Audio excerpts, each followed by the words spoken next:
Bapak-bapak, ibu-ibu, saudara-saudara kaum muslimin rahimakumullah. Di dalam kehidupan kita sebagai seorang muslim, minimal 5 kali dalam sehari semalam kita mendengar seruan untuk mendirikan solat yang disebut azan. Ada kalimat menarik di dalam kalimat azan itu, yakni seruan hayya 'alal falah, marilah menuju kepada keberuntungan, marilah meraih kemenangan. Seruan ini adalah kecenderungan dari setiap manusia, apapun warna kulitnya. Artinya, setiap orang dalam hidup selalu ingin meraih dan mencari kemenangan. Kemenangan akan melahirkan kepuasan batin, dan kepuasan batin memberikan kebahagiaan. Sedangkan kekalahan melahirkan penderitaan batin, dan penderitaan batin menjerumuskan seseorang di dalam berbagai bentuk kerugian. Jikalau inilah seruan azan, maka masalahnya ialah apa yang menyebabkan kita meraih kemenangan. Al-Quranul Karim memberikan tuntunan dan ajaran kepada kita bahwa orang-orang yang memperoleh kemenangan itu tidak lain adalah orang-orang yang bertakwa. Hanyalah mereka yang bertakwa kepada Allah Subhanahu wa ta'ala pada akhirnya akan tampil sebagai pemenang. Lalu siapa orang yang bertakwa itu? Dijelaskan dalam awal-awal Al-Baqarah, orang yang bertakwa yang akan meraih kemenangan. Pertama, alladzina yu'minuna bil ghaib, yaitu orang-orang yang beriman kepada yang gaib, percaya bahwa ada alam yang gaib, alam yang abstrak, alam yang tidak bisa dijangkau oleh salah satu daripada panca indera kita. Mereka percaya dan beriman kepada adanya malaikat, beriman kepada adanya iblis dan jin, beriman kepada adanya alam kubur, beriman kepada adanya alam mahsyar, beriman kepada adanya alam akhirat, beriman kepada adanya surga dan neraka. Beriman bukan cuma sekedar beriman dalam ucapan bibir saja, tetapi beriman yang nilai iman itu mampu mewarnai gerak dan gaya hidupnya. Iman yang meresap sampai ke tulang sumsum, kemudian memberikan dampak positif di dalam kehidupan manusia. Alam, kita tahu, adalah sesuatu yang selain Allah, dan Allah bukanlah alam. Apapun namanya selain daripada Allah, itu adalah alam. Alam pada hakikatnya terbagi menjadi dua. Ada alam syahadah, alam nyata, alam konkret, alam yang bisa dijangkau oleh salah satu indera kita. Kemudian ada alam ghaib, alam yang tidak bisa dijangkau oleh panca indera kita, alam metafisika, alam abstrak, alam yang wajib kita imani keberadaannya. Kita percaya bahwa malaikat itu ada, kita percaya kepada jin, bahwa jin itu ada, kita percaya kepada adanya iblis dan setan. Bukan percaya kepada iblis dan setannya, percaya bahwa iblis dan setan itu ada. Itu termasuk salah satu daripada sifat orang yang bertakwa kepada Allah.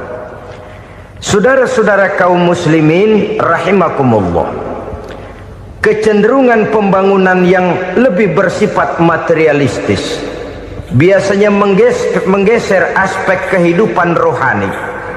Orang berpikir empiri, dan dalam pola pikir yang demikian maka alam gaib tidak lagi mendapat perhatian. Aspek kehidupan yang bersifat rohaniah malah mulai ditinggalkan. Akibatnya terjadilah kepincangan di dalam kehidupan kita. Pernah ada satu pengalaman pribadi dalam perjalanan kembali ke tanah air. Dalam pesawat di sebelah kanan saya duduklah seorang Jerman, namanya Heiner Simonsen. Iseng saya ajak kenalan, saya ajak ngobrol, saya tanya dia. Saya bilang, Mas Heiner ini, kalau pesawat yang kita tumpangi ini jatuh ke bawah, kira-kira apa yang bakal terjadi, Mas? Dia bilang, kita semua akan mati. Begitu? Iya. Oke. Apa itu mati? Tanya saya. Dia bilang, untuk tahu apa itu mati, kita harus tahu lebih dahulu apa itu hidup. Saya pikir nih bule bisa ngomong juga. Baiklah kata saya. Apa hidup menurut Anda itu? Oh, hidup itu dia bilang, kalau seluruh anggota badan kita bekerja secara normal, paru-paru memompa darah secara normal, jantung berdetak secara normal, sel-sel tubuh bekerja secara fit, dan organisme tubuh hanya mau bekerja secara normal, dia bilang, kalau kita memberi makan yang cukup, menu yang teratur, dan gizi yang lengkap. Saya bilang, kesimpulannya apa, Ner? Dia jawab, hidup adalah dari tangan ke mulut. Life is from the hand to the mouth, kata dia. Hidup adalah dari tangan ke mulut. Jadi masalah hidup tidak lebih daripada masalah isi perut. Orang pergi pagi, pulang sore, peras keringat, banting tulang, perut yang dibelain.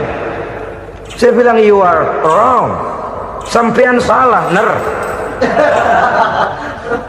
Kamu orang Islam bukan? Bukan. Pantas. Kenapa saya salah? Dia bilang, ya jelas salah. Salahnya di mana? Kamu ini manusia. Kalau hidup cuma dari tangan ke mulut, saya bilang, kambing di kampung saya juga begitu pikirannya, Ner. Itu kambing di kampung saya, asal perutnya kenyang, sudah hidup dia. Perkara besok bagaimana, lusa prospeknya macam mana, bulan depan ada apa, kambing nggak pernah mikir. Di kampung saya kambing juga pikirannya begitu. Kamu Kristen ya? Tadinya. Loh kok tadinya, lalu apa sekarang kamu ini? Dia bilang, sekarang saya netral. Saya tidak beragama, tapi saya percaya kepada Tuhan sebagai pencipta alam. Saya ingat benar dia bilang, I haven't any religious, but I believe to God as the creator of the world. Kenapa bisa netral begitu, Ner? Habis saya bingung katanya. Islam bilang Islam baik, Kristen bilang Kristen baik, Hindu Buddha bilang Hindu Buddha baik, semua agama baik. Saya netral sekalian, nggak beragama. Yang penting saya percaya kepada Tuhan. Saya bilang, Ner, kamu ini kayak orang mau beli celana, lalu bingung. Yang satu bilang Levi's bagus, yang satu bilang Blue Jean hebat, yang satu bilang Wool England hebat. Celana ini hebat, celana itu bagus, celana ini hebat, semua celana bagus, kamu bingung. Akhirnya netral, tidak pakai celana. Itu juga salah. Saya pikir-pikir, kemudian saya melihat bahwa dua pola berpikir Heiner ini nampaknya sudah mulai menggejala di lingkungan masyarakat bangsa kita. Disadari atau tidak, secara jujur kita harus berkata, dua pola pemikiran Heiner ini mulai berkembang di tengah masyarakat bangsa kita. Pertama, pola pikir materialisme. Hidup adalah dari tangan ke mulut. Masalah hidup tidak lebih masalah isi perut. Itu yang perlu dibela, dan disitulah arti kehidupan. Pergi pagi, pulang sore, peras keringat, banting tulang untuk mempertahankan perut. Kalau sudah kemari cara orang berpikir, maka buat apa percaya kepada yang gaib? Untuk apa sholat? Untuk apa puasa? Untuk apa zakat? Untuk apa menghadiri majelis taklim? Tanpa kepercayaan kepada yang gaib, hidup berjalan menurut alur empiris dan materialis. Kalau sudah ke sana cara orang berpikir, biasanya orang lalu cenderung menghalalkan segala cara. Hanyalah orang yang percaya bahwa akhirat ada, hanyalah orang yang percaya bahwa alam kubur itu ada, hanyalah orang yang percaya bahwa malaikat itu ada, hidupnya akan lebih terarah dan terkendali. Karena kepercayaan kepada yang gaib, yang merupakan fase daripada kehidupan setelah hidup yang sekarang ini, mewarnai gerak pribadi seseorang di dalam dia melakukan kegiatan hidupnya. Pola berpikir materialisme, disadari atau tidak, mulai menggejala di lingkungan masyarakat bangsa kita. Hidup tidak lebih dari urusan tangan ke mulut, mulut ke tangan, tangan ke mulut. Asal perut sudah kenyang, hiduplah sudah. Perkara bagaimana prospek hari yang akan datang, bagaimana akhirat, tidak jadi persoalan. Ini yang oleh Nabi diperingatkan, ad-dunya sijnul mu'min wa jannatul kafir. Dunia adalah penjara bagi orang beriman dan surga bagi orang kafir. Dulu di zaman Belanda hadis ini pernah disalah tafsirkan, disalah artikan, digunakan sebagai senjata untuk mengkebiri dan membuat impoten umat Islam. Sudahlah umat Islam gak usah macam-macam, kata Belanda. Dunia ini kan penjara buat orang Islam, surga buat orang kafir. Di penjara jangan bertingkah.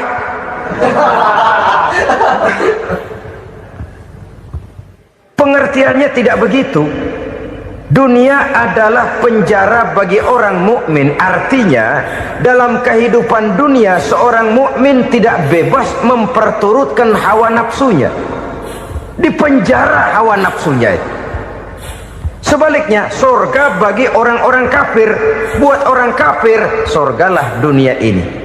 Mereka bebas memperturutkan hawa nafsunya, dilarang tidak terlarang, dicegah pun tidak tercegah. Mereka hidup menurut alur bisikan nafsu mereka sendiri. Kemudian bila ajal datang, maut merenggut nyawa, selesailah surganya sampai di situ. Maka bagi orang-orang yang tidak percaya kepada adanya akhirat, kepada adanya alam gaib, surganya sebatas umurnya. Sekali lagi, surganya sebatas umurnya. Bila umur selesai, ajal pun datang merenggut nyawa, selesailah sudah surganya sampai di situ. Alangkah pendeknya perjalanan orang-orang yang tidak percaya kepada alam gaib ini. Bagi kita mukmin, jikalau kita mampu memenjarakan hawa nafsu, kita bisa bahagia di dunia ini. Dan Islam memang tidak menyuruh kita sengsara di dunia. Raih dunia, kejar dunia, gapai dunia sebagai alat untuk mencapai kebahagiaan di akhirat nanti. Hidup adalah satu perjalanan panjang yang terbentang sejak kita terlahir dari alam rahim sampai kepada alam akhirat nanti. Andai kata kita gagal meraih kebahagiaan di dunia, toh kita masih punya akhirat. Tapi jangan jadi dalil yang melemahkan semangat. Biarin dah kita di dunia kebelangsak, yang penting akhirat. Akhirnya dunia benar-benar kebelangsak. Bagaimana dunia ini bisa kita raih, dan bagaimana meraih dunia untuk menunjang kepentingan akhirat nanti. Yang kedua, dari pikiran Heiner yang saya lihat menggejala di lingkungan masyarakat bangsa kita, timbulnya manusia-manusia netral. Seolah-olah Tuhan yes, agama no. Sama Tuhan percaya, agama ogah. Tuhan ngangguk, giliran agama godeng. Padahal hampir dalam setiap ayat dalam Quran, kata-kata amanu biasanya bergandeng dengan wa amilus sholihat. Iman dan amal soleh. Ini sebagai isyarat Tuhan dan agama jangan pernah dipisah-pisah. Apabila kita bertuhan, maka kita harus beragama. Apabila kita beragama, maka agama itu harus bersumberkan dari Tuhan yang kita imani itu. Tidak mungkin kita pisah, Tuhan yes, agama no. Sama Tuhan percaya tapi agama bikin sendiri. Sembayangnya cukup bengong 2 jam madep ngulon.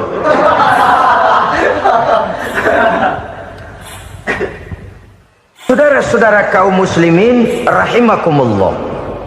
Jadi dengan demikian, agama yang kita akui merupakan unsur mutlak di dalam pembangunan sekarang ini, merupakan bagian dari kehidupan yang menuntun kita bahwa di balik alam nyata ini, di balik alam syahadah ini ada alam gaib. Dan mudabbir, murabbi, yang mengatur, yang menguasai, yang memelihara, baik dia alam nyata, baik dia alam gaib, tidak lain adalah Allah Subhanahu wa ta'ala. Di sana ada satu super power, satu maha kekuatan yang kita perlu bersandar kepadanya. Sebagai makhluk nyata yang hidup di alam nyata, berbuatlah secara nyata sebagaimana harusnya kita berbuat. Karena Islam jelas bukan agamanya orang pemalas. Islam jelas bukan agamanya orang yang mengajarkan setelah selesai sholat boleh duduk, nggelenggem ayam-ayam, ndelohom, menghitung bintang di langit sambil menunggu keajaiban. Tidak. Islam adalah agama yang mengajarkan apabila sholat sudah selesai kamu kerjakan, bertebaranlah di permukaan bumi, cari karunia Tuhanmu. Jangan hidup berpangku tangan menunggu keajaiban, karena hidup bukan undian. Jangan berharap untung besar tanpa mau peras keringat. Tapi di sebalik itu toh kita juga harus yakin bahwa di sisi usaha nyata yang kita lakukan ada satu super power, satu maha kekuatan gaib yang menentukan berhasil dan tidaknya usaha kita. Kepercayaan kepada hal semacam inilah yang mendorong kita untuk mempunyai sandaran vertikal, agar jikalau usaha ini berhasil, kita tidak lupa diri dan lupa daratan. Jikalau usaha ini gagal, kita tidak putus asa dan buruk sangka, tidak cupik pandangan dan sempit hati, tapi mampu melihat persoalan dengan kacamata putih sambil husnuzon kepada Allah Subhanahu wa ta'ala. Kita percaya malaikat itu ada yang namanya Raqib dan Atid, mengawasi gerak hidup kita sampai kepada gerak hati kita. Ini memberikan sugesti agar kita berhati-hati, tidak sejengkal tanah pun kita bisa berlindung dari pengawasan Raqib dan Atid. Ada Munkar Nakir yang akan menyoal kita di alam kubur. Ada malaikat Malik, penjaga neraka. Ada malaikat Ridwan yang menjaga surga. Kita percaya kepada adanya jin, kita percaya kepada adanya setan, iblis. Percaya kepada adanya, bukan mempercayai si setan, si iblis lalu menjadikannya sebagai teman. Tidak. Percaya bahwa mereka itu ada dan merupakan makhluk Allah yang gaib, yang diciptakan Allah Azza wa Jalla. Kepercayaan kepada alam gaib memberikan motivasi terhadap gerak lahir manusia, sehingga dengan motivasi kepercayaan kepada yang gaib, gerak lahir jadi lebih terarah, jadi lebih terpelihara. Pernah seseorang bertanya, "Pak, apakah adanya akhirat bisa dibuktikan secara ilmiah?" Saya bilang tidak bisa, tidak bisa. Kenapa? Karena yang berangkat nggak pernah pulang kemari lagi. Kalau dia pulang kemari bisa kita tanya bagaimana enak di sono. Cuma secara moral saya katakan, lebih beruntung orang yang percaya kepada akhirat daripada yang tidak. Sekarang saudara percaya akhirat ada, lalu saudara baik-baik di dunia, sholat, puasa, zakat, menolong orang lain, menebarkan kebajikan. Saudara mati, andai kata akhirat tidak ada, toh dalam hidup saudara sudah berbuat baik, paling tidak nama saudara akan dikenang sebagai orang baik. Sebaliknya, saudara percaya, kata saya, bahwa akhirat tidak ada, lalu hidup semau-maunya, tenggelam dalam maksiat dan munkarat, menentang Allah, tidak mau ruku dan sujud, lalu saudara mati, kemudian akhirat ada, ayo mau apa? Bekal tidak punya. Jadi secara moral lebih beruntung orang yang percaya kepada adanya akhirat daripada yang tidak percaya. Dan itu alam gaib yang tidak bisa dibuktikan secara eksat. Jangankan untuk membuktikan seperti itu, dalam kehidupan sehari-hari saja yang kita rasakan tidak selalu berbentuk toh. Angin, bagaimana sih bentuknya angin? Kita tidak tahu. Merah, buktinya kalau dikerok merah. Yang merah itu kulit, yang kulit kita bukan anginnya. Sakit, rasa sakit itu ada, tapi bagaimana bentuk sakit kita nggak pernah tahu. Kalau kita makan cabai pedas, bagaimana bentuk pedas itu tidak ada, tapi rasa ada. Bentuk pedas hijau, cabenya bukan pedasnya. Tidak semua yang kita rasakan bisa kita gambarkan dalam bentuk yang konkret. Oleh karena itu, sekali lagi bahwa kepercayaan kepada alam yang gaib mampu memberikan satu sugesti yang menata kehidupan seseorang lebih lurus, lebih terarah, dan lebih terkendali. Maka wajar kalau kepercayaan kepada yang gaib mengantarkan seseorang untuk meraih kemenangan. Kenapa? Dia percaya kepada yang gaib, bahwa akhirat ada, bahwa alam kubur ada, bahwa pertanggungan jawab itu ada. Maka dia lalu tidak hidup saenae udele dewe, itu loh. Tidak hidup menurut seleranya sendiri, terarah, teratur. Ini cirinya yang pertama. Orang bertakwa yang akan meraih kemenangan, mereka beriman, mereka percaya kepada yang gaib. Bahkan hal-hal konkret saja selalu berangkat dari yang gaib. Saudara-saudara, para remaja, para pemuda sekarang ini tidak pernah tahu toh siapa yang akan jadi teman hidup saudara. Kita bisa saja ngerancang, mentargetkan, tapi toh akhirnya yang namanya jodoh bukan kekuasaan kita. Rezeki di luar kemampuan kita. Begitu juga ajal, maut, jodoh, ajal adalah contoh-contoh konkret bahwa pada akhirnya yang gaiblah yang menentukan. Bertahun-tahun ngelancong, emang jodoh seret, nggak jadi.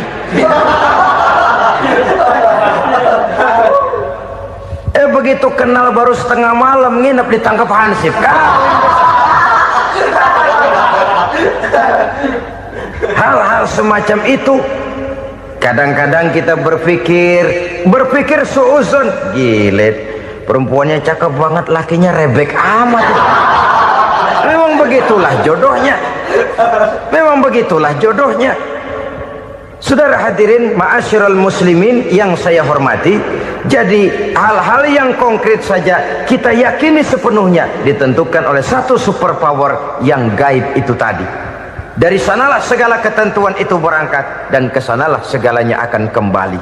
Maka kepercayaan kepada yang gaib meluruskan gerak hidup seseorang, dan itu akan mengantarkan dia kepada meraih kemenangan. Satu.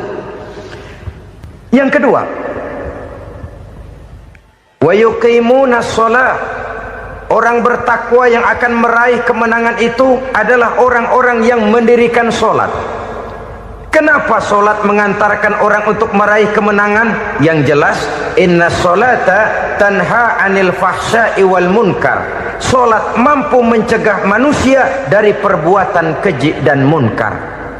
Banyak filsafat hidup yang terkandung di dalam sholat ini.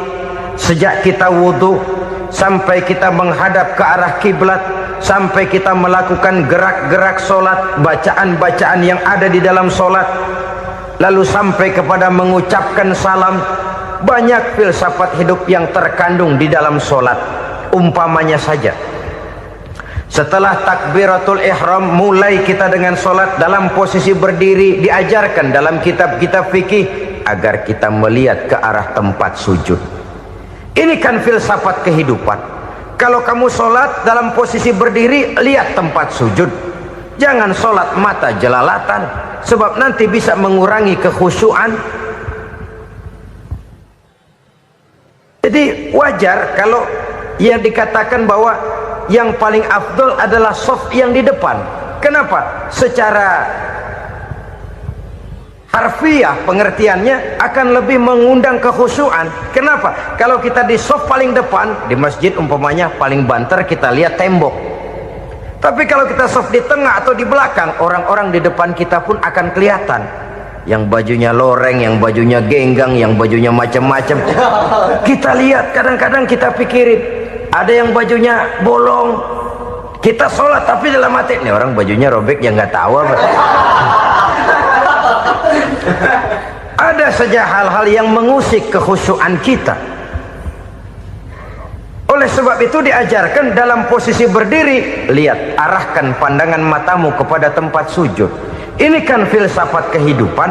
Maksudnya apa? Kalau lagi diri lihat dong tempat sujud. Kalau udah di atas ingat dong sama yang bawah.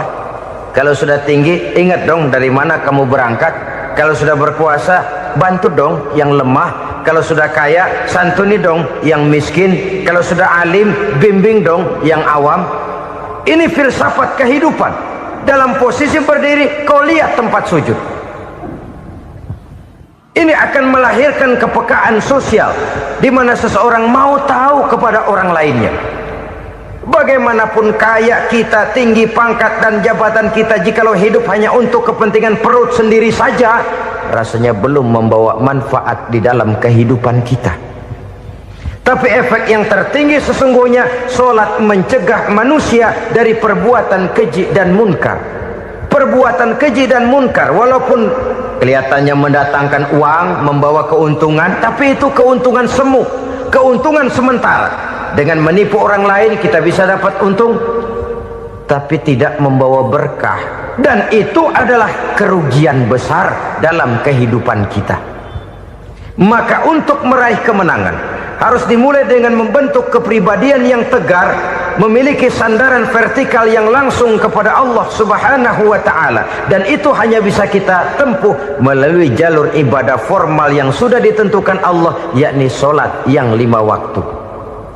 Untuk memperkuat itu ada solat-solat sunnah, rawatib, nawafil sebagai terminal kontrol cadangan untuk memelihara stabilitas temperatur batin di dalam kita berhubungan dengan zat yang maha gaib, yaitu Allah Subhanahu wa ta'ala.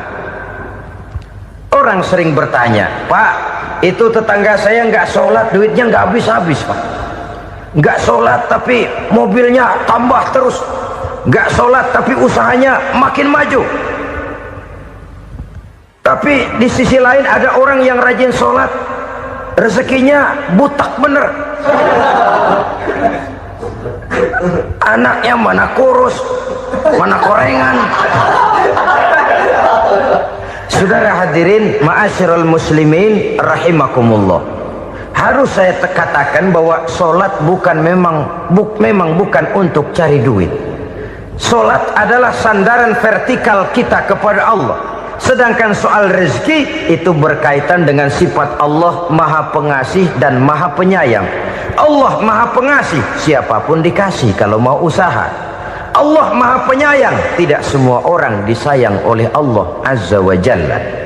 Dan belum tentu banyak harta itu merupakan nikmat. Mungkin juga istidraj. Artinya istidraj itu dikasih tapi diambulin, kalau bahasa Betawinya itu.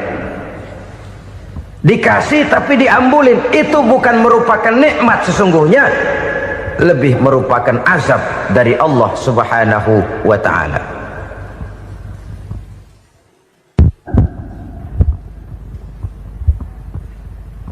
Agama mempunyai sistem solat, dan kita umat Islam telah dituntun oleh Allah Subhanahu wa ta'ala yang wajibnya 5 kali dalam sehari semalam mendirikan solat, dan itu tentu berada dalam jangkauan kemampuan manusia. Pada awalnya barangkali kita memang merasa solat itu satu kewajiban, tapi semakin kita hayati makna, manfaat dan filsafat yang terkandung di dalam ajaran solat, semakin sampai kita kepada keyakinan bahwa solat adalah keperluan kita. Sehingga pada waktu tertentu dinilai puncaknya, kita tidak lagi akan berkata saya wajib sholat, tapi kita akan berkata saya perlu sholat. Kalau kita sudah merasakan itu adalah keperluan kita, nah di sanalah kita baru akan merasakan ruginya kalau hal itu tidak kita laksanakan. Sepanjang kita masih berkata saya wajib sholat, kita akan lebih merasakan dia sebagai beban ketimbang sebagai keperluan. Yang jelas Allah tidak memerlukan ibadah yang kita laksanakan ini. Dengan kata lain, andai kata satu dunia penuh ini orang tidak ada yang sholat satu pun, Allah tidak akan turun dari jabatan Tuhan. Jangan lalu berpikir kalau kita ngambek se-RW kagak sembahyang Tuhan tekor kali ini ya. Tentu tidak. Itu perlunya kita, bukan perlunya Allah. Dan pada induknya kita akan berkata, saya perlu agama. Kalau secara induk kita sudah memerlukan agama, maka konsep-konsep yang ada di dalam ajaran agama itu pun adalah juga merupakan keperluan kita. Baik dia bernama sholat, baik dia bernama puasa, baik dia bernama zakat, baik dia bernama haji, seluruhnya adalah keperluan kita. Dan sesuatu yang kita perlukan apabila tidak kita laksanakan akan melahirkan kerugian di dalam kehidupan. Jangan heran kalau kita membaca riwayat perjalanan hidup para salafus soleh, orang-orang soleh.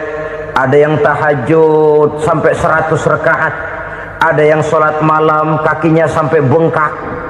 Kita sekalinya bengkak biri-biri. Ada yang sholat membaca surah dalam Al-Quran sampai khotam Quran. Kok mau? Mereka sudah merasakan itu keperluan. Itu saja soalnya. Satu saat pun jikalau kita merasa bahwa itu keperluan saya, kita pun akan melaksanakan seperti itu. Keperluan saya dalam kehidupan. Inilah yang kedua. Yang ketiga, orang bertakwa yang akan meraih kemenangan itu, wa mimma razaqnahum yunfikun. Mereka membelanjakan sebagian daripada rezeki yang diberikan Allah kepada mereka. Mereka infakkan di jalan Allah. Ada satu dialog menarik. Satu hari seorang anak muda bertemu dengan seorang kakek-kakek yang sudah dikenalnya baik. Bertanyalah anak muda ini, "Kek, umur kakek berapa tahun?" 15 tahun, kata si kakek. Anak kakek berapa orang? 1. Harta kakek berapa banyak? 15 juta. Si anak muda ini bengong, lalu protes, "Kok kakek bohongin saya?" "Kenapa?" "Saya tahu umur kakek 70 tahun. Kenapa ngaku 15? Saya tahu anak kakek 5. Kenapa bilang 1? Saya tahu kakek miliuner, miliaran uang kakek. Kenapa ngaku cuma 15 juta? Begini, kata si kakek tadi. Benar, umur saya 70 tahun. Tapi dari umur yang 70 tahun itu baru 15 tahun terakhir ini saya merasakan ibadah kepada Allah. Meninggalkan maksiat, jauh dari segala macam munkarat. Maka yang 15 tahun inilah yang benar-benar saya rasakan sebagai umur saya. Benar anak saya 5, tapi yang 4 susah diatur. Cuman 1 rasanya nih yang bakal jadi si buah hati, belahan jantung, pelanjut cerita penerus sejarah. Cuma 1 ini yang saya harapkan, yang akan jadi anak soleh, yang akan membuat saya menerima pensiunan pahala. Kalau yang 4 apek dah, nggak ada harapan. Yang 1 nyekek botol melulu. Oh begitu, iya. Lalu kenapa kakek bilang harta kakek cuma 15 juta padahal saya tahu kakek uangnya miliaran, depositonya banyak? Ya karena 15 juta itulah yang saya ingat yang pernah saya belanjakan di jalan Allah. Saya merasa itulah harta saya yang sebenarnya. Yang miliaran yang saya simpan di bank kelak, kalau saya satu saat saya mati, akan jadi rebutan di antara anak-anak saya. Iya kalau anak saya soleh kayak yang 1 ini. Kalau yang 4 tadi udah tulen dia bakal berantem dah berebut tuh. Jadi 15 juta yang saya belanjakan di jalan Allah inilah yang saya merasakan benar-benar harta saya yang sesungguhnya. Dialog ini patut menjadi bahan renungan kita bersama. Diberikan kita umur 40, 50, 60, 70, 80. Berapa tahun dari umur yang diberikan itu yang jalan mulus, yang kita gunakan untuk melaksanakan ibadah? Banyak harta kita simpan di bank, di lemari, di dompet, di tas. Tapi berapa yang sudah kita depositokan di jalan Allah yang akan menemani kita di hari kita kembali nanti? Maka orang bertakwa yang akan meraih kemenangan, wa mimma razaqnahum yunfikun. Mereka membelanjakan sebagian dari rezeki yang diberikan Allah di jalan Allah subhanahu wa ta'ala. Ma'asyiral muslimin rahimakumullah, zahirnya memang kita memberikan kepada orang lain, tapi hakikatnya kita menyimpan untuk diri kita sendiri. Kita memberikan kepada yatim piatu 25.000, zahirnya kita memberikan si yatim, hakikatnya kan kita cuma nyimpan. Saya berikan, titip kepadamu, ini untuk saya di akhirat. Kau boleh belikan baju, kau boleh belikan untukmu makan, kau boleh bayarkan sekolahmu, ini untuk saya. Hakikatnya kita nyumbang masjid 1 juta, zahirnya kita berikan kepada panitia masjid, tapi hakikatnya kan cuma titip 1 juta ya, untuk saya di alam kubur nanti. Silahkan kau boleh belikan semen, ini uang, belikan besi, belikan pasir, saya cuma sekedar titip untuk kepentingan saya. Hakikatnya kita cuma sekedar menitip. Sebagaimanapun pada hakikatnya, apapun yang kita miliki dalam kehidupan kan cuma sekedar hak guna pakai, bukan hak milik mutlak. Harta kita, rumah kita, kendaraan kita, kebun kita, pabrik kita, hak guna pakai saja. Hak milik mutlak cuma untuk Allah subhanahu wa ta'ala. Saudara-saudara kaum muslimin rahimakumullah, ini yang ketiga. Kemudian yang keempat, orang-orang bertakwa yang akan meraih kemenangan, allazina yu'minuna bima unzila ilaika, mereka yang beriman, mereka yang percaya kepada apa yang telah diturunkan kepadamu Muhammad, ay Al-Quran, yakni Al-Quranul Karim. Setelah percaya kepada yang gaib, mendirikan solat, kemudian menginfakkan sebagian dari rezeki yang diberikan Allah, mereka juga lalu percaya kepada yang diturunkan terhadap Nabi, yaitu tidak lain Al-Quranul Karim. Sekali lagi di sini, percaya bukan hanya sekedar percaya saja, tetapi percaya lalu menjadikan Al-Quran itu sebagai pedoman hidup. Sebab memang Al-Quran itu adalah GBHM, garis-garis besar haluan muslim. Apa yang harus kita lakukan, apa yang harus tidak kita lakukan, bagaimana mestinya kita bertingkah laku dan berbuat, seluruhnya tercantum di dalam Al-Quranul Karim. Itu sebabnya ketika satu hari Aisyah ditanya bagaimana akhlak Rasul, beliau menjawab, kana Rasulullah sallallahu alaihi wasallam khuluquhul Quran. Akhlak daripada Rasulullah tidak lain adalah Al-Quran.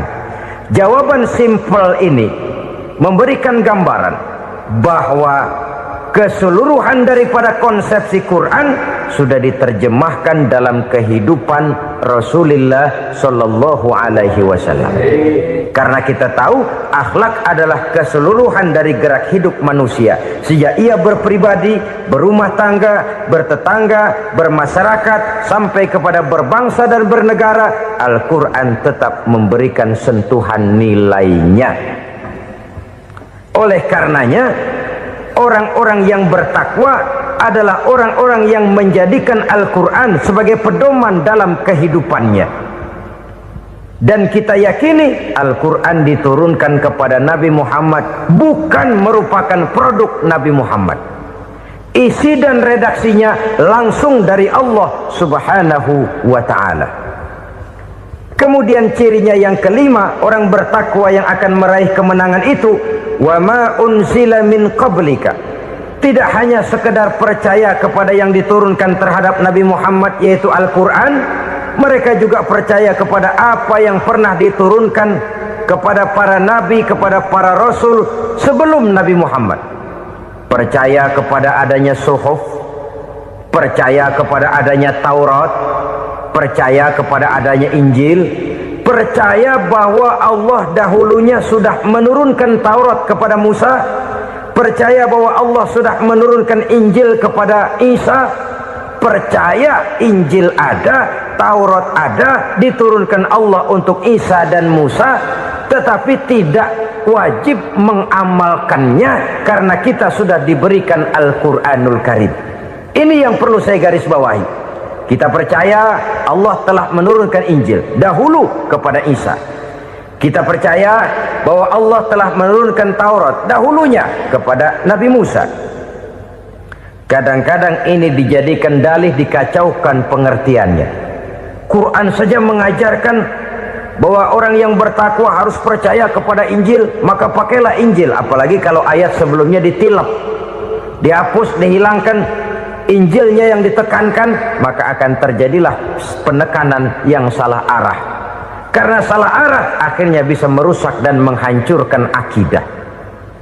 Ketika Rasul suatu saat pernah ditanya orang, "Ya Rasul, bagaimana sikap kita sebagai muslim terhadap Injil yang ada sekarang?" Beliau menjawab, "La tukadzibuhu jami'an wa la tusaddiquhu jami'an." Jangan didustakan seluruhnya, jangan juga dibenarkan semuanya. Artinya, ini sudah merupakan gambaran dari Rasul bahwa dalam Injil yang ada sekarang masih ada ajaran-ajaran tauhid yang dibawa oleh Nabi Isa dan diajarkan kepada umatnya. Tapi juga dalam Injil yang sekarang ini sudah terkena intervensi dan investasi manusiawi. Karena itu Rasul menyimpulkan, la tukadzibuhu jami'an wa la tusaddiquhu jami'an. Jangan didustakan semua, jangan dibenarkan seluruhnya. Kita memang percaya Allah telah menurunkan Injil kepada Nabi Isa dulu, tapi kita tidak wajib mengamalkan Injil. Kita percaya Allah telah menurunkan Taurat kepada Nabi Musa, tapi kita tidak wajib mengamalkan kitab ajaran Taurat. Yang wajib kita percayai dan kita amalkan hanyalah Al-Quranul Karim. Kenapa? Oleh karena baik yang ada di dalam Taurat, baik yang ada di dalam Injil, tentu tercakup di dalam Al-Quran sebagai kitab terakhir yang diturunkan oleh Allah Subhanahu wa Ta'ala. Dan itu wajar. Kalau seorang pejabat mau mengeluarkan satu keputusan baru, tentu dia harus meninjau keputusan-keputusan lama. Andai kata dianggap tidak berlaku, dianggap tidak relevan lagi, maka keputusan-keputusan lama itu tentu sudah dianggap tidak berlaku. Sebagian daripada aturan-aturan dalam keputusan lama yang masih dianggap relevan tercantum dalam keputusan baru yang wajib diamalkan. Begitulah hubungannya antara Al-Quran, Taurat, Zabur, dan Injil. 4 kitab samawi yang diturunkan Allah masing-masing kepada Zabur untuk Nabi Daud, Taurat untuk Nabi Musa, dan Injil untuk Nabi Isa alaihi wassalatu wassalam. Ketiga-tiga kitab itu kita percayai adanya. Kita yakini Allah telah menurunkan Zabur, Taurat, dan Injil, tapi kita tidak wajib mengamalkannya. Yang wajib kita mengamalkannya sekarang ini tidak lain hanyalah Al-Quranul Karim saja, karena ia mencakup apa yang ada di dalam Zabur, apa yang ada di dalam Taurat, dan apa yang ada di dalam Injil. Keotentikannya bisa dipertanggungjawabkan.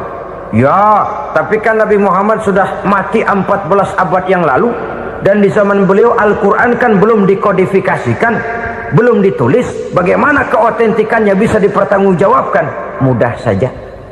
Allah berjanji, inna nahnu nazzalna zikra wa inna lahu lahafizun. Kami yang menurunkan Al-Quran dan kami yang akan menjaga dan memeliharanya. Allah turunkan Quran, Allah menjaganya. Bagaimana cara Allah menjaga Al-Quran itu? Banyaknya orang-orang yang hafaz Al-Quran.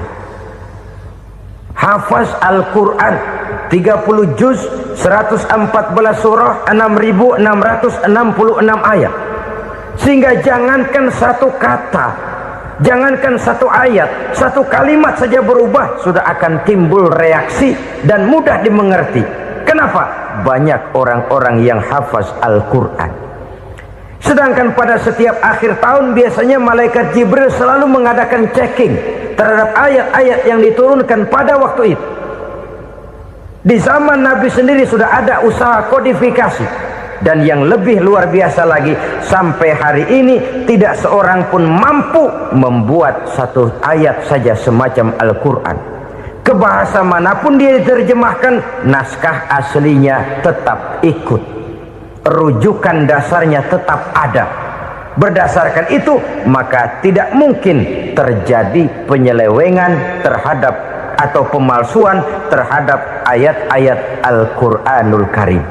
Kesuciannya, keotentikannya, kemurniannya bisa dipertanggungjawabkan. Ma'asyiral muslimin rahimakumullah. Oleh karenanya, konsepsi dasar daripada ajaran Islam ini memang tidak lain adalah Al-Quran dan Sunnah. Isi daripada agama Islam yang merupakan iman, Islam dan ihsan, konsepsi dasarnya tidak lain adalah Al-Quran dan Sunnah Rasulullah Sallallahu Alaihi Wasallam. Maka yang kita perlukan sekarang ini adalah terjemahan Al-Quran di dalam kehidupan kita. Dengan demikian, maka gaya kehidupan yang lebih Qurani itulah yang kita dambakan. Kita perlu memang terjemahan Quran dalam bahasa Inggris, dalam bahasa Belanda, dalam bahasa Jepang, tapi yang lebih kita perlukan adalah terjemahan Quran di dalam kehidupan kita. Konsekuen, tidak memanipulasi, ringan sama kita jinjing, berat sama kita pikul. Jangan kalau lempengan ayat Quran tuh kira-kira enak diamalin, keras teriakan kita. Giliran kira-kira ayat Quran itu mukul kepala kita sendiri, diam kita. Itu ciri yang pernah disindir Allah dalam awal-awal Baqarah juga. Ciri beragamanya orang yang munafik. Kullama adha'a lahum masyawfih, kata Allah. Wa iza azlama alaihim qamu. Apabila terang mereka jalan, apabila gelap mereka berhenti. Artinya, kalau kira-kira di Islam nguntungin, rame-rame pada teriak Islam. Tapi ketika diminta untuk berjuang, ketika dituntut untuk berkorban, rame-rame mengundurkan diri. Nasib agama tidak ubahnya seperti daun pisang yang dikait orang di tepi jalan lantaran tak berpayung di ketika hari hujan. Manakala hujan usailah sudah, daun itu pun dicampakkan di tepi jalan, diinjak pula orang nan lalu. Artinya, orang menjadikan agama cuma sebagai lipstick, decoration only, tidak konsekuen. Hanya pada saat-saat kelihatannya Islam membawa keuntungan, rame-rame orang teriak-teriak tentang Islam.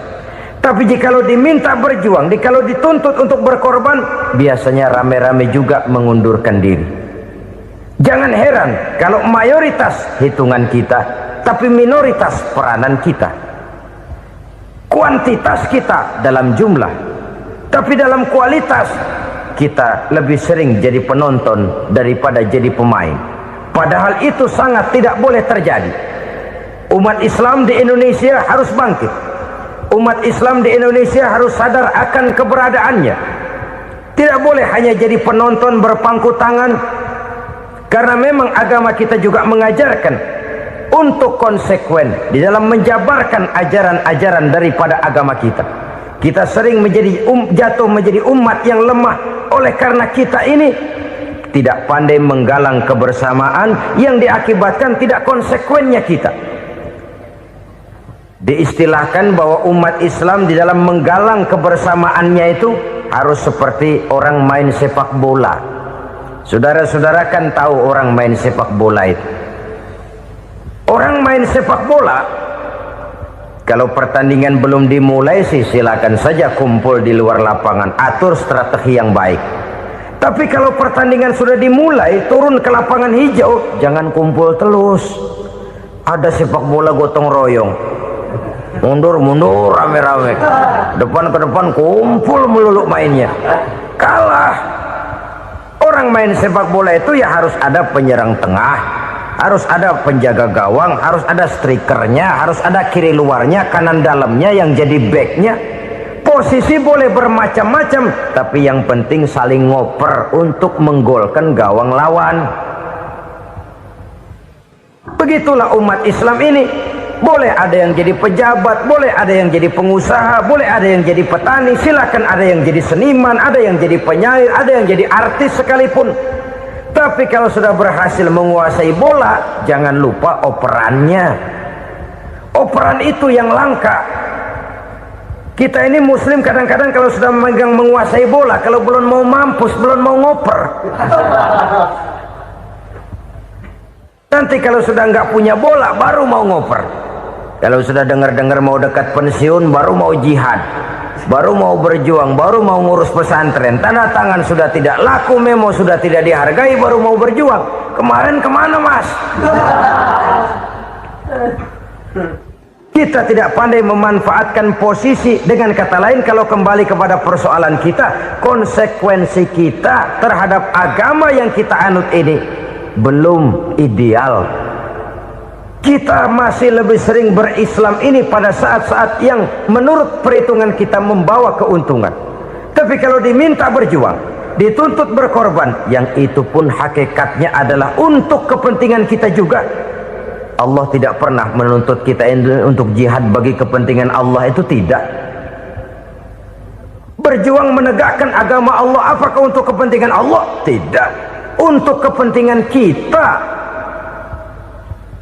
Sebab nilai-nilai jihad itu pada akhirnya akan membawa kita kepada suatu kebahagiaan. Setidaknya kalau tidak di dunia, tentu di akhirat sebagai syahid. Oleh karena itu, pada bagian akhir ini saya ingin mengajak, marilah kita konsekuen. Sekali kita berkitabkan Al-Quranul Karim, mari dia kita jadikan pedoman. Jangan cuma kita jadikan sebagai penghias dinding, pelengkap rumah, bahwa di rumah kita ada Al-Quran, tapi yang baca kecoa. Habis pada bolong tuh Quran. Yang penting kan punya Quran. Ditaruh di pintu rumah, biar apa? Biar kuntilanak kagak masuk katanya. Ya apa itu nasib Quran, cuma kerjanya jaga pintu, ngusir kuntilanak, ngusir memedi. Bagaimana kita hidup menurut tuntunan Al-Quran? Kadang-kadang tidak pernah menjadi masalah bagi kita. Maka bagaimanakah Al-Quran akan mungkin membawa keberkahan dalam hidup kalau ajarannya kita injak-injak dalam keseharian kita? Mewujudkan gaya hidup yang lebih Qurani, itulah yang akan kita rintis di dalam kehidupan kita, bertahap, step by step, menurut kemampuan yang ada pada kita. Jika jalan ini tidak bisa kita selesaikan, percayalah akan ada generasi penerus yang akan melanjutkan usaha dan cita-cita mulia itu. Jadi percaya kepada Taurat, percaya kepada Injil, sekadar percaya Allah dahulunya sudah menurunkan itu, tapi kita tidak wajib mengamalkannya. Kenapa? Generasi Injil masa berlakunya sudah kedaluarsa. Taurat masa berlakunya sudah kedaluarsa. Injil pernah berlaku untuk orang Nasrani di zaman Nabi Isa. Taurat pernah berlaku untuk orang Yahudi di zaman Nabi Musa. Setelah generasinya berlalu, datang Rasul penutup yang membawa Al-Quranul Karim, maka Al-Quran itulah yang berlaku menjadi pedoman sampai hari akhir nanti. Jangan jauh dari Al-Quran, karena apabila ini kita lakukan, maka kita akan kembali kepada satu gaya hidup yang jauh dari tuntunan agama, dan itu artinya kita akan semakin jauh untuk meraih kemenangan. Saudara-saudara kaum muslimin rahimakumullah, yang keenam, yang terakhir, orang-orang bertakwa yang akan meraih kemenangan itu wabil akhirati hum yuqinun. Mereka percaya, mereka yakin seyakin-yakinnya akan adanya hari akhir, di mana seseorang akan mempertanggungjawabkan seluruh perbuatannya di dalam hidup ini, dan tidak ada satu perbuatan yang bagaimana kecilnya sekalipun yang tersembunyi dalam pandangan manusia yang tidak akan dibukakan persoalannya di mahkamah Qadi Rabbul Jalil di akhirat nanti. Itulah sebabnya maka percaya kepada akhirat disebut secara khusus. Padahal di awal tadi sudah dijelaskan yu'minuna bil ghaib, percaya kepada alam gaib, dan alam gaib ini termasuk akhirat. Kenapa pada bagian akhir disebut lagi akhirat? karena ternyata bahwa kepercayaan kepada adanya akhirat merupakan induk dari kepercayaan terhadap adanya malaikat, setan, jin dan lain sebagainya, dan akan lebih memberikan sugesti dalam kehidupan manusia untuk meluruskan gerak hidupnya. Jikalau satu saat tergerak hati akan berbuat kejahatan, ingin mencuri, sadarlah, awas ada akhirat. Sebab kalau kita cuma teriak awas ada polisi, itu cuma tertunda sementara, begitu polisi meleng embat. Kalau kita ingin berbuat jahat cuma berteriak awas ada hansip, cuma sementara ketika hansip itu ada. Tapi kalau ceritanya awas ada akhirat, mau menyeleweng awas ada akhirat, mau berjudi awas ada akhirat, mau mencuri awas ada akhirat. Keyakinan yang akan meluruskan gerak hidup manusia sehingga gerak itu jadi lebih terarah dan terkontrol, tidak merugikan baik diri sendiri, lebih-lebih orang lain. Ternyata bahwa kepercayaan kepadanya adanya hari akhirat sanggup menjadi sumber daya kontrol dari kehidupan manusia, sehingga ia tidak terjebak dalam perbuatan maksiat dan munkarat.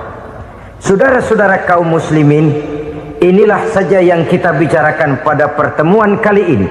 Semoga Allah subhanahu wa ta'ala memberikan kekuatan zahir dan batin kepada kita untuk dapat meraih kemenangan dengan beriman kepada yang gaib, mendirikan solat, membelanjakan sebagian dari rezeki yang diberikan Allah, percaya kepada Al-Quran, beriman kepada kitab-kitab yang diturunkan sebelum Al-Quran, lalu meyakini adanya hari akhirat. Terima kasih.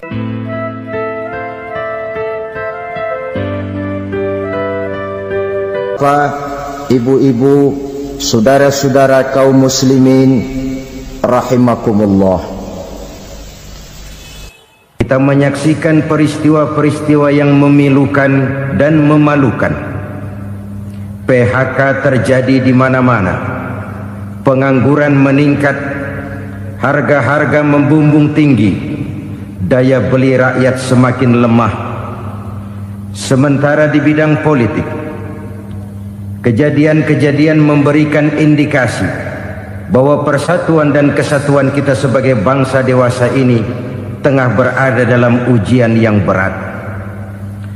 Pada jumpa kita kali ini, tanpa bermaksud untuk mencari kambing hitam dari bencana yang kita hadapi, saya ingin menyampaikan sebuah hadis yang diriwayatkan oleh Imam At-Tabarani dari Ibnu Abbas, bahwa Rasulullah sallallahu alaihi wasallam bersabda, khamsun bi khamsin, ada 5 perkara yang dapat menimbulkan 5 macam bencana.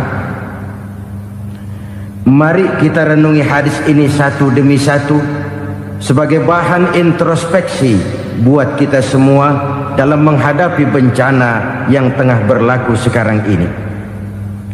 Yang pertama, manaqasa qaumul ahda illa sullita alaihim aduwuhum. Apabila suatu kaum sudah mengingkari janjinya, maka mereka pun akan dikuasai oleh musuh-musuh mereka. Sederhana saja nampak kalimat dalam hadis ini.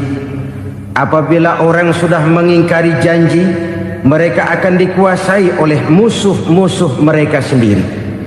Dan musuh kita yang paling utama saat ini adalah kemiskinan dan kebodohan.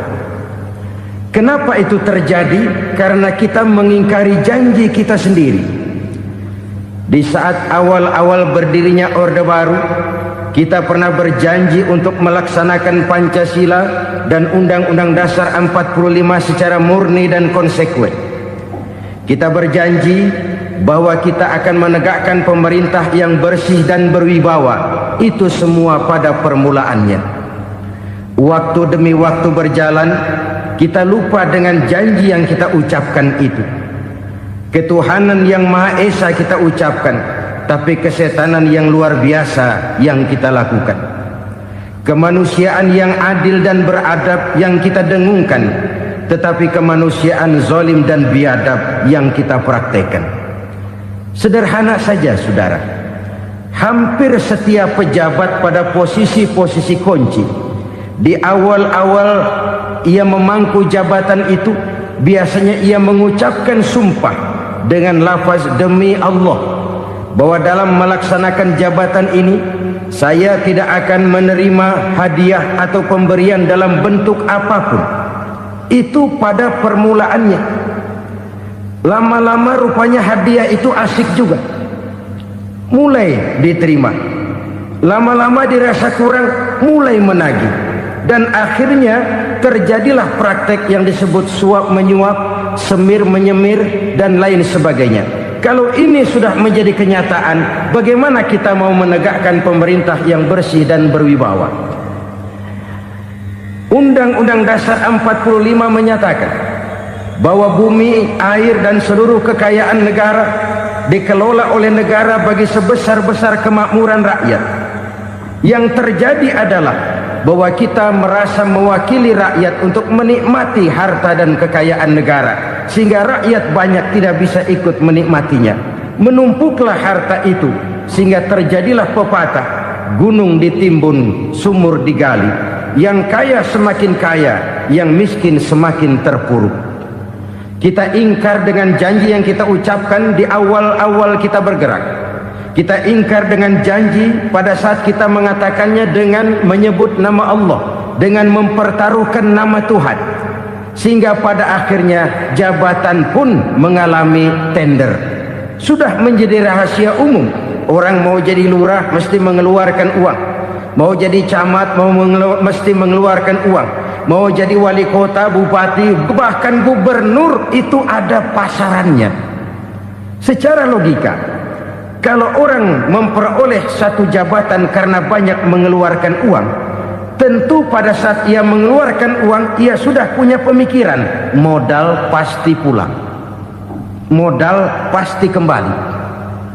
Kalau orang memperoleh suatu jabatan karena banyak mengeluarkan uang, maka langkah pertama yang dia lakukan setelah memangku jabatan itu ialah bagaimana uang bisa kembali, bagaimana modal bisa pulang. Kalau modal sudah pulang, pikiran berikutnya bagaimana supaya dapat untung. Lalu kapan mau bekerja untuk kepentingan rakyat? Itu nomor 18. Kemudian kalau ada proyek-proyek besar, pertanyaannya ialah bukan apakah proyek ini bermanfaat bagi rakyat, apakah proyek ini layak untuk diteruskan, tetapi yang jadi pertanyaan paling utama ialah bagian saya berapa duit dari proyek ini. Kita bisa lihat proyek, mega proyek lahan 1 juta hektar di Kalimantan Tengah, triliunan rupiah, dan proyek itu gagal. SD Impres bulan ini diresmikan, bulan depan retak. Jembatan-jembatan bulan ini gunting pita, bulan depan runtuh. Kita ingkar dengan janji. Kita berkata kita bekerja untuk kepentingan rakyat, tapi kita tidak pernah mengenal rakyat itu. Apabila suatu kaum sudah mulai mengingkari janji, maka mereka akan dikuasai oleh musuh-musuh mereka. Akibatnya tersusunlah barisan-barisan sakit hati yang makin lama makin menjadi bola salju, menggelinding membesar, dan kemudian terjadilah hal-hal yang tidak kita inginkan lagi. Apabila suatu kaum sudah mengingkari janji, maka mereka akan dikuasai oleh musuh-musuh mereka. Ini penyebab bencana yang pertama. Kita tidak konsekuen. Tadinya kita dengan lantang teriak-teriak berantas korupsi, ganyang korupsi. Pada waktu kita belum mendapat kesempatan. Setelah kita naik punya kesempatan, rupanya korupsi enak juga dirasa. Terjadi pergeseran nilai, orang luntur, kehilangan idealisme awal. Lalu untuk menghibur diri, menutup kesalahan, kita gunakanlah pepatah bahwa tidak ada gading yang tak retak, bahwa kita harus mikul dhuwur mendem jero. Itu semua cuma sebagai dalih agar kesalahan kita tidak dibicarakan orang lain. Padahal kita sendiri yang mengingkari janji. Kita yang keluar dari komitmen awal kita. Kita berjanji melaksanakan Pancasila dan Undang-Undang Dasar 45 dengan murni dan konsekuen. Kita berjanji untuk menegakkan pemerintah yang bersih dan berwibawa. Namun dalam kenyataannya itu tidak kita laksanakan dengan sebagaimana mestinya. Kita bergeser, kita mengalami proses degradasi, peluncuran nilai, dan akhirnya terbentuklah barisan-barisan sakit hati yang semakin lama semakin membesar itu. Kita harus introspeksi. Memang kalau zaman sedang susah, biasanya kambing hitam laris, tukang kompor gentayangan. Itu dari dulu selalu mencari kambing hitam. Karena itu kita tidak bicara orang, kita tidak bicara siapa yang salah, kita bicara sistem, dan sistem itu bisa mengena siapa saja. Kalau orang sudah mulai mengingkari janji, bergeser dari komitmen awal, itu sudah mulai ia mengalami proses peluncuran, proses degradasi. Ini penyebab yang pertama. Kita tidak lagi konsekuen bahwa bumi, air, sumber daya alam adalah milik negara, dikuasai oleh negara, digunakan bagi sebesar-besar kemakmuran rakyat. Ternyata rakyat yang makmur itu tidak merupakan gambaran yang menyeluruh dari rakyat kita. Undang-undang dasar kita menganut ekonomi kekeluargaan, tapi yang kita praktekkan adalah ekonomi keluarga. Kalau bukan keluarga nggak dapat proyek, kalau bukan keluarga nggak dapat macam-macam. Kekeluargaan kita rubah menjadi keluarga, timbullah penyakit nepotisme. Kita bergeser, kita ingkari janji, dan kita anggap kita atasnamakan rakyat. Rakyat cuma sekedar jadi address, rakyat cuma sekedar jadi alamat, tetapi kehidupan mereka tidak banyak berubah dan tidak banyak terangkat. Kaum muslimin rahimakumullah, ini penyakit yang pertama, penyebab bencana yang pertama. Yang kedua, kata Nabi, wa ma hakamu bighairi ma anzalallah. Apabila hukum yang diterapkan sudah tidak lagi bersumber dari hukum Allah, illa fasya fihimul faqru, maka akan bertebaranlah kemiskinan di mana-mana. Ini artinya apa?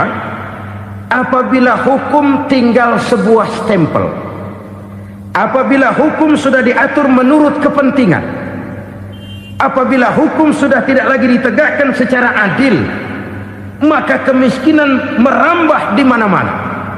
Hukum diatur menurut selera orang yang sedang berkuasa, maka yang benar bisa jadi salah, yang salah bisa jadi benar. Hukum dalam kenyataan hidup berlaku seperti pisau.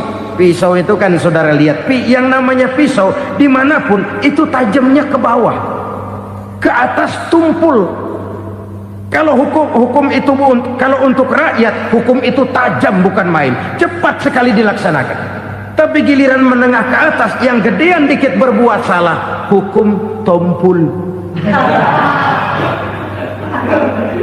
Hukum pura-pura tidak dengar. Akibatnya terluka rasa keadilan rakyat.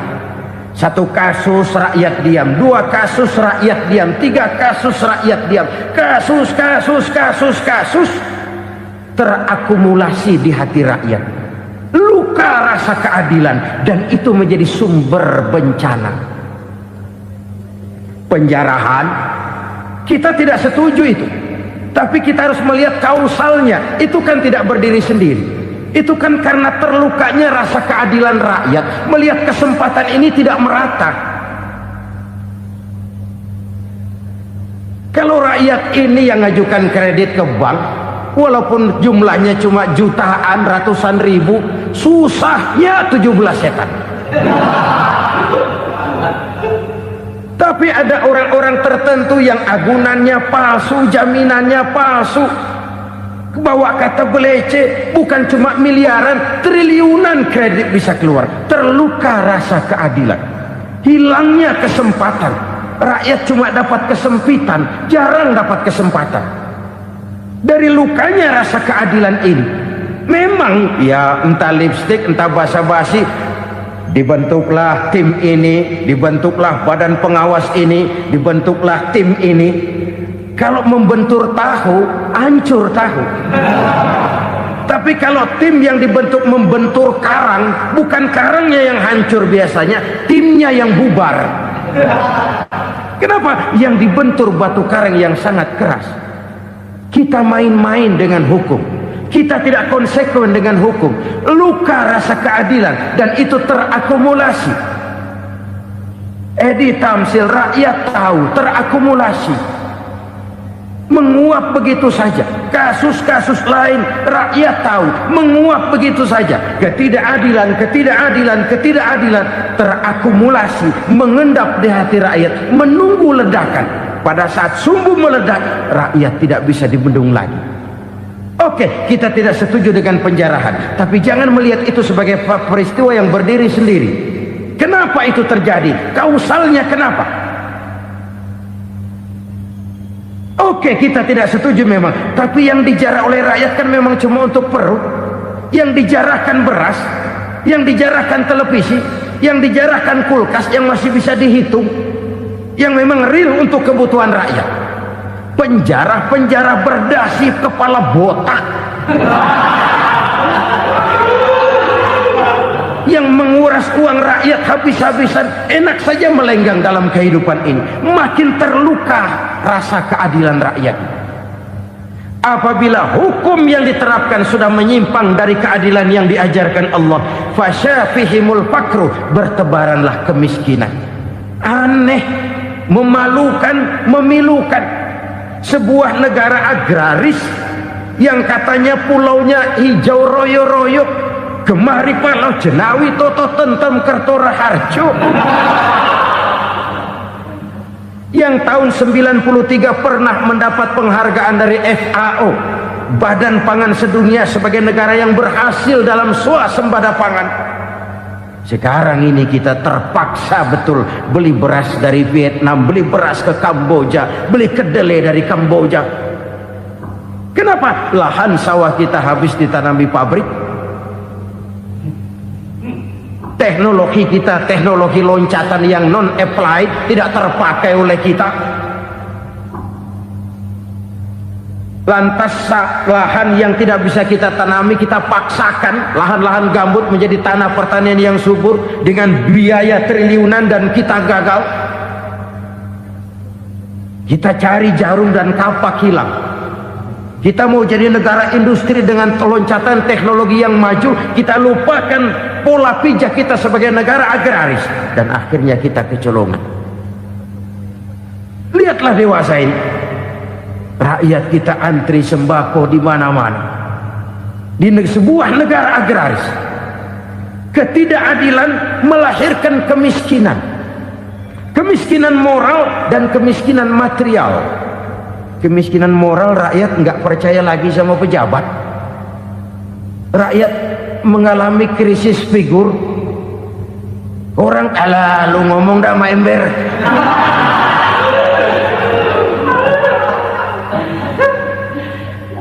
Penataran yang menghabiskan biaya miliaran itu melahirkan pejabat-pejabat korup. Pengawasan yang menghabiskan biaya miliaran itu ternyata impoten, mandul. Kemiskinan moral. Jujur saya berkata, saudara-saudara, setelah pintu reformasi dibuka, itu yang masuk memang macam-macam. Ada yang memang punya tujuan murni, konsekuen, dan punya konsep. Ada yang nunggu di tikungan, begitu mobil lewat nyamber pintu, berangkat ikut reformasi. Ada yang memanfaatkan momentum, mumpung, untuk nyampein unek-unek, ngerti nggak, pokoknya ngomong. Sehingga keadaan semakin rancu, kebingungan semakin menjadi-jadi, masalah yang paling urgen tidak terselesaikan. Sekarang ini orang berpikir mendingan jadi pala ular daripada jadi buntut macan. Buntut macan memang hebat macan, tapi kalau buntutnya cuma ugel-ugel di belakang buat apa? Mendingan jadi pala ular kecil juga nyaplok. Artinya ya biar kecil juga kalau punya partai kan gagah. Lalu rame-rame bikin partai kayak bikin arisan. Orang makin mengalami dislokasi. Semua mau jadi pahlawan, semua mau nomor satu, semua ngomong iya kalau bidangnya, kalau bukan makin rancu. Marilah lewat kesempatan ini saya mengajak kita untuk tahu diri. Biarkan politisi ngomong politik, biarkan ekonom menata ekonomi, biarkan praktisi bicara soal hukum, biarkan rakyat munajat, istighfar, mohon pertolongan Allah. Tahu diri kita. Kalau memang ayam, kukuruyuk aja dah. Kalau memang kucing, ayo ngeong. Kalau kambing, silahkan ngembe. Udah tahu ayam, ngeong bunyinya. Suaranya palas, orang nggak ngerti, bingung, makin menjadi-jadi. Ibarat kesebelasan sepak bola bangsa kita sekarang ini, rame-rame mau bikin gol, kiper ikut nyerang sekarang. Memilukan dan bahkan memalukan. Wa ma hakamu bighairi ma anzalallah illa fasyafihimul fakru. Kalau hukum yang diterapkan sudah menyimpang dari keadilan yang diajarkan Allah, bertebaranlah kemiskinan di mana-mana. Coba sekarang ini yang punya duit bingung, apalagi yang kagak punya duit. Yang pengusaha gede ngeluh, apalagi yang pengusaha pas-pasan. Yang kagak punya beras, yang punya beras saja masih bingung, apalagi yang nggak punya beras. Ini sudah demikian merata. Dulu kita kagum mendengar konglomerat kelas buadak, kelas-kelas yang seakan-akan cuma ada dalam khayalan mereka, punya kekayaan miliaran dolar, triliunan. Sudahlah, seolah-olah nggak terjangkau sama kita. Weh, ternyata yang gede-gede itu juga gede utangnya.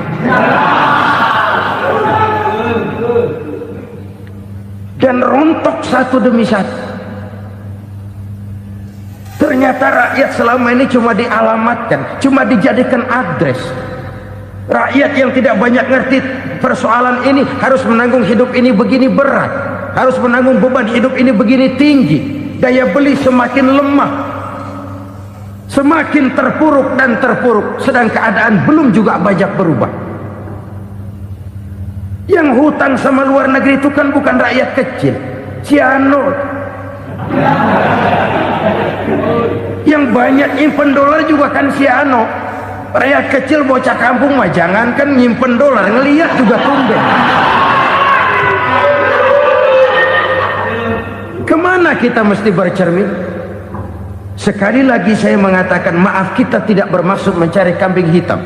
Karena itu kita tidak bicara orang, kita bicara sistem, kita bicara keadaan. Beginilah yang dikatakan Nabi, penyebab timbulnya bencana, hukum yang ditegakkan tidak lagi berorientasi kepada keadilan, tapi berorientasi kepada kepentingan. Akhirnya bentuk hukum seperti pisau, tajam ke bawah, tumpul ke atas. Hukum cuma buat rakyat kecil, tetapi kelompok menengah ke atas kadang-kadang kebal dari perlakuan hukum. Maka bertebaranlah kemiskinan. Iya, kemiskinan moral berupa lukanya rasa keadilan. Kalau rasa keadilan terluka, orang kan nunggu kesempatan, saudara. Iya, dia nggak bisa ngomong, iya dia nggak sanggup action, iya dia nggak bisa tunjuk rasa, tapi hatinya kan kapan ada kesempatan, kapan ada waktu, tunggu. Hatinya mesti begitu, sehingga begitu ada kesempatan terjadilah hal-hal yang tidak terhindarkan. Dan itu ekses, bukan reformasi.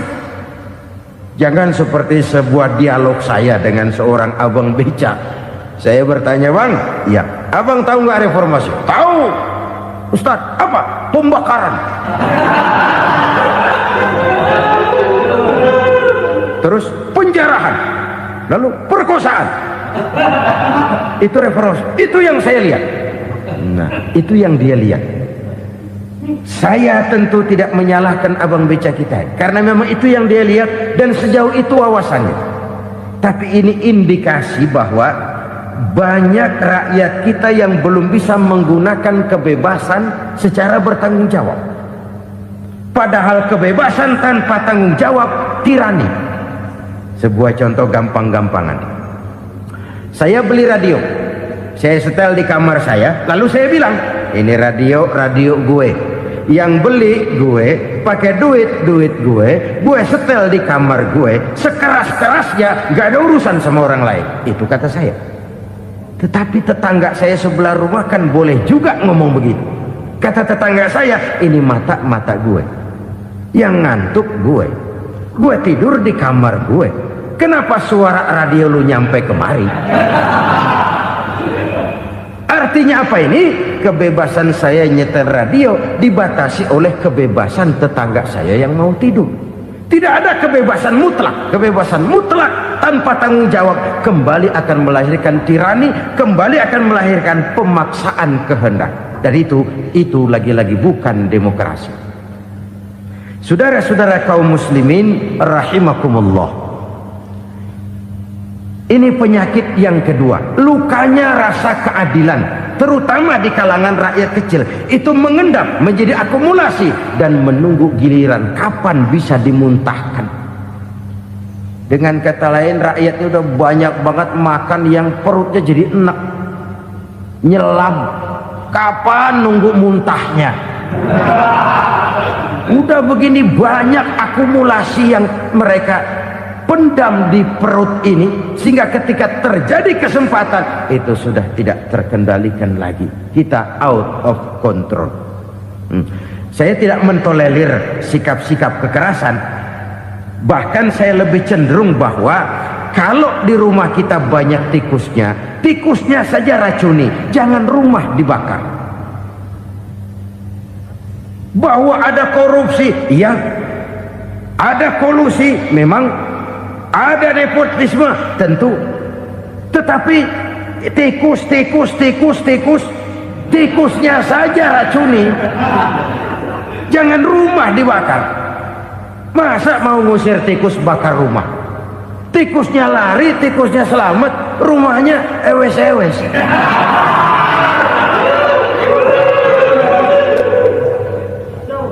Tikus selamat, rumah nggak punya. Masalah nggak terselesaikan dengan sebagaimana yang kita harapkan. Kita sepakat ini negara hukum, dan di hadapan hukum semua manusia itu sama.